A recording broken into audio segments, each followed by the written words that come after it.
에스겔서 1장 3절 말씀을 보면 에스겔은 제사장 부시의 아들로 제사장 집안 출신의 예언자였는데요. 아나돗의 제사장 집안 출신, 즉 몰락한 제사장 가문 출신 예레미야와 달리 에스겔은 예루살렘 성전 소속의 제사장 집안 출신이었습니다. 8장 1절에 장로들이 에스겔에게 묻기 위해 그의 집을 찾아왔던 것으로 보아 에스겔 집안은 유력한 제사장 가문이었던 것으로 보입니다. 에스겔 1장 1절에 30째 해가 에스겔의 나이를 말하는 것이라면 제사장으로서 성전에서 제사장직을 수행해야 할 나이입니다.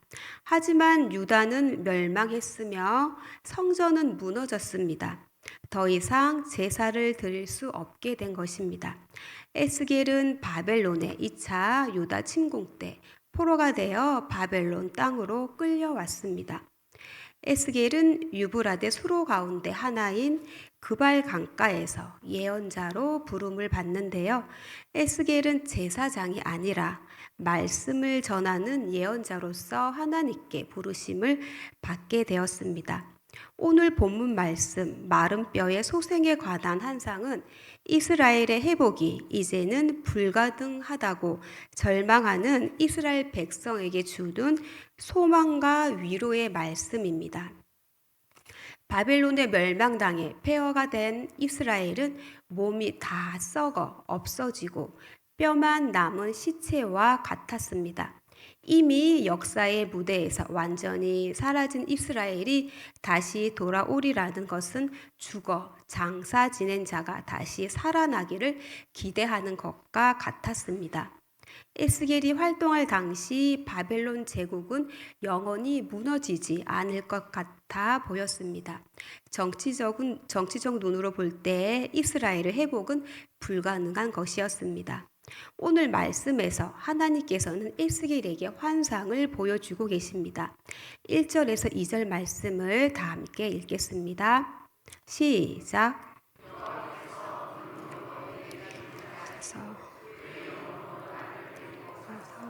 사기 가운데 두시는데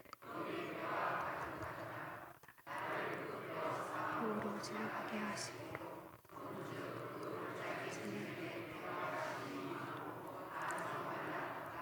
아멘. 여호와의 권능이 에스겔에게 내리고 여호와의 영이 에스겔을 데리고 나가 뼈들로 가득 찬 골짜기 한 가운데에 내려놓으셨습니다. 그리고 에스겔이 그 뼈들 사이를 두루 돌아다니게 하셨습니다. 에스겔이 보니 골짜기 바닥에는 뼈가 아주 많았는데 모두 바싹 말라 있었습니다. 하나님께서 에스겔에게 묻습니다. 이 뼈들이 능히 살 수 있겠느냐? 하나님의 물음에 에스겔은 주 여호와여 주께서 아십니다 라고 대답하는데요. 죽은 지 오랜 시간이 흘러 바싹 마른 뼈가 다시 살아나는 것은 불가능한 일입니다. 이런 일은 어디에도 없었습니다. 하지만 하나님께서 개입하신다면 아무리 바싹 마른 뼈라고 할지라도 다시 살 수 있습니다. 그래서 에스겔은 주께서 아십니다 라고 대답한 것입니다. 에스겔의 대답에 하나님께서는 마른 뼈들에게 예언을 하라고 명령하십니다. 4절 말씀입니다. 다시 4절 말씀도 같이 읽겠습니다. 시작.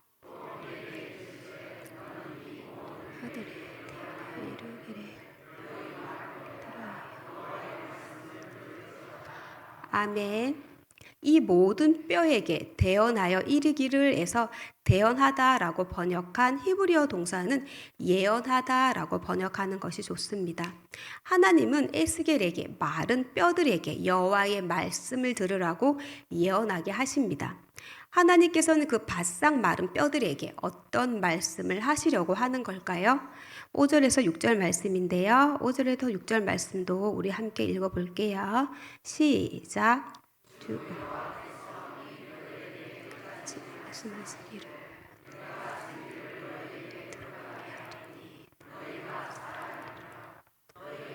줄을 두고 살을 입히고 가죽으로 덮고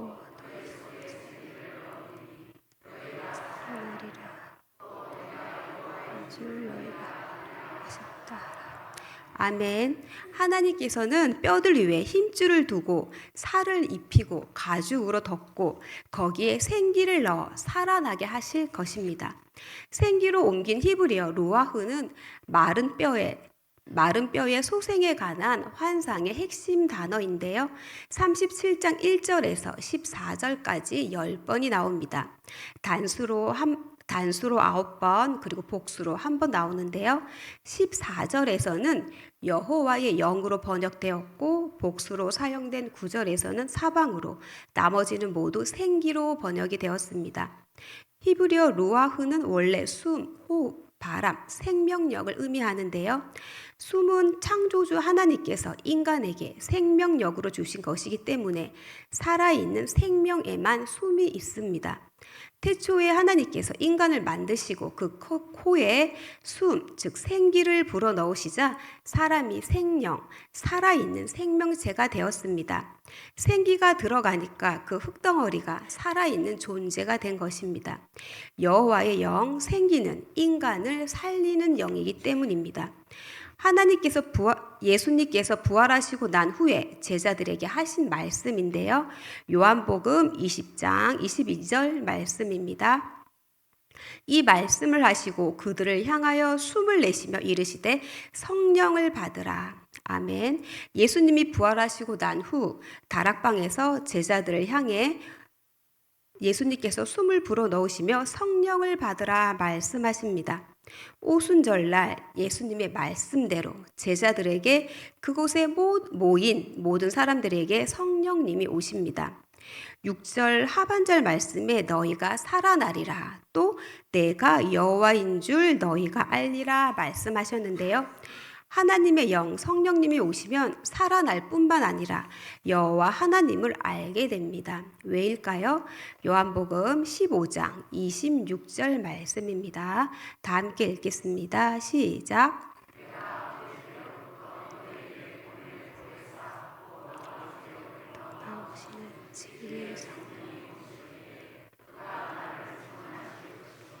아멘. 성령님은 하나님 아버지와 아들이신 예수님에게서 나오기 때문입니다. 그래서 성령님이 오시면 하나님 아버지와 예수님에 대해서 알게 되는 것입니다.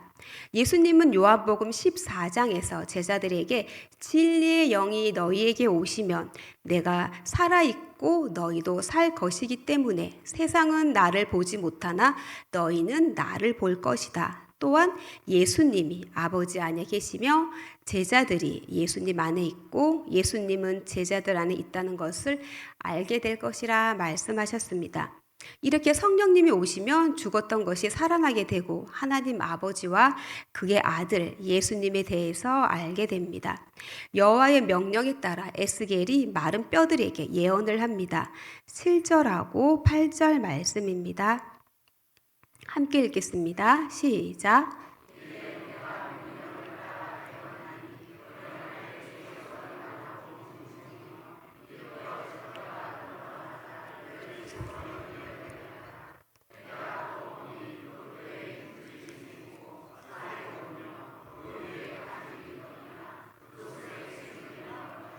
아멘. 하나님의 명령에 따라 에스겔이 뼈들에게 예언을 합니다. 그러자 소리가 나고 움직입니다. 이 뼈 저 뼈가 빠르게 제 짝을 찾아 서로부터 연결되기 시작합니다. 골격을 갖춘 뼈에 힘줄이 생기고 살이 오르며 그 위에 가죽이 덮였습니다. 하지만 그들에게는 아직 생기가 없었습니다. 그러자 여호와의 말씀이 다시 에스겔에게 주어지는데요. 9절 말씀을 제가 읽겠습니다. 또 내게 이르시되 인자야 너는 생기를 향하여 대언하라. 생기에게 대언하여 이르기를 주 여호와께서 이같이 말씀하시기를 생기야 사방에서부터 와서 이 죽음을 당한 자에게 불어서 살아나게 하라 하셨다 하라. 아멘. 에스겔은 하나님의 명령에 따라 생기에게 사방에서부터 와서 이 죽음을 당한 자에게 불어서 살아나게 하라 하고 예언을 했습니다. 오래전에 죽임을 당한 이 자들은 어떻게 되었을까요? 10절 말씀입니다. 10절 말씀을 함께 읽을게요. 시작. 그 명령대로 대언하였더니 생기가 그들에게 들어가매 그들이 곧 살아나서 일어나 서는데 극히 큰 군대더라. 아멘. 생기가 죽음을 당한 자들에게 들어가자 그들이 살아나서 제 발로 일어섭니다. 그 수가 극히 큰 군대처럼 아주 많았습니다. 죽은 자의 소생은 일반적으로 불가능한 일이지만 인간을 창조하신 하나님께서는 하실 수 있습니다. 에스겔은 단순히 하나님께서 주신 환상을 보는 것으로 끝이 아니라 환상 안에서 예언의 명령을 듣고 그 말씀 그대로 실행했는데요. 에스겔의 입에서 나가는 예언이 환상 안에서 이미 성취가 됩니다. 에스겔은 이제 자신이 경험한 사실을 바벨론 포로가 되어 있는 이스라엘 백성에게 전하면 됩니다. 에스겔이 전하는 메시지가 곧 마른 뼈를 다시 살아나게 하는 생기가 될 것입니다. 11절에서 14절의 말씀은 에스겔이 본 환상이 어떤 의미인지 해석해 주고 있는데요. 11절에 하나님께서 에스겔에게 이미 이 마른 뼈들은 이스라엘 온 족속이라고 말씀하십니다. 그들이 말하기를 우리의 뼈들이 말랐고 우리의 소망이 없어졌으니 우리는 다 멸절되었다 하고 탄식하고 있습니다. 12절에 하나님께서는 죽어 무덤에 묻힌 자처럼 된 이스라엘 백성에게 내가 그들이 무덤을 열고 나오게 해 이스라엘 땅으로 데려가게 하실 것이라 약속의 말씀을 주십니다. 그 이유는 13절에 내 백성, 즉 그들이 하나님의 백성이기 때문입니다. 비록 그들은 하나님께 죄를 지어 심판을 받아 바벨론 포로가 되었지만 여전히 이스라엘은 하나님의 백성들입니다. 하나님께서는 하나님의 영을 그들 속에 두어 그들을 살아나게 하고 무덤 같은 바벨론에서 나오게 하여 고국 땅으로 돌아가게 하실 거라 약속하십니다. 에스겔은 골짜기에 가득한 마른 뼈들을 보게 되었는데요. 이 뼈들은 아무 가망 없는 뼈들이요, 쓸모없는 뼈들입니다. 하지만 하나님의 말씀을 들은 뼈들에게 놀라운 일들이 일어났는데요. 바싹 말라있던 그 뼈들에 힘줄이 생기고 살과 가죽이 덮이고 그 속에 생기가 들어갑니다. 그래서 그들은 살아납니다. 올해 총회 주제가 성령의 능력으로 부흥하는 교회입니다. 부흥이란 무엇일까요? 부흥이란 죽은 것과 같은 존재가 육체적으로 영적으로 회복되고 다시 살아나는 것입니다. 예수 그리스도를 믿음으로 죄사함과 구원받고 새 생명을 얻으며 더 나아가 성령의 능력을 힘입어 성령 충만한 삶을 살아가는 것, 그것이 성경이 말하는 부흥입니다. 이스라엘 백성은 살았으나 죽은 자와 같았습니다. 예수님이 들려주신 이야기 속에서 아버지를 떠난 둘째 아들도 살았으나 죽은 자였습니다. 누가복음 15장 32절 말씀입니다. 함께 읽겠습니다. 시작.